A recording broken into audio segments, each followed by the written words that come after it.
Friends, it was also a tall task for the Huskers making the trip to Ann Arbor without their starting quarterback, Casey Thompson. And facing one of the most physical teams in the country, especially in the conference. Let's go to the big house. No announcement leading up to the game who would start at quarterback. Here's your answer. Chubba Purdy, his second in a Nebraska uniform, third in his career. First possession last week went for 6. This week, Chubba hits Marcus Washington for a 30-yard pass, but Nebraska is forced to punt it away. Michigan then goes 80 yards in 12 plays. Running back Blake Corum finishes it with a 2-yard touchdown. Wolverines lead 7-0. The Nebraska offense fell into the same trap as last week with several 3-and-outs, trailing by 7. Not complimentary football, all short possessions, and the Michigan offense takes advantage in the second quarter. A 66-yard drive. Quarterback J.J. McCarthy to receiver Ronnie Bell. Michigan doubles the lead, 14-zip. Nebraska on the move. Purdy scrambling inside the red zone, but watch as he goes down. He suffers a high ankle sprain, leaves the game, and here comes Logan Smothers with a chance to score a touchdown. Deepest they've been all game, but the Huskers actually go backward and have to settle for a field goal. It's a 14-3 ball game. Moments later on the kickoff, another Huskers injury, however, not to a player.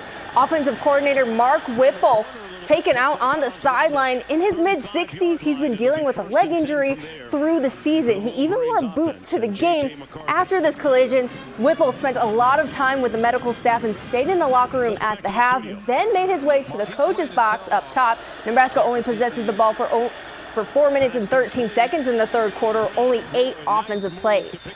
Not much opportunity there, but Michigan finds the end zone late in the quarter. McCarthy is in. The shortest rush of the drive, 3 yards. Wolverines had the ball 9 times, 3 yards. The least productive.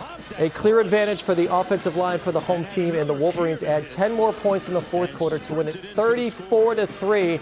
That's now 4 straight losses for the Huskers. They're really good on the O-line and the defensive line. You know, that's what Big Ten, really good Big Ten teams look like. You know, with the O-line and D-line, they move people and they get pushed back on defense. It's a really good football team.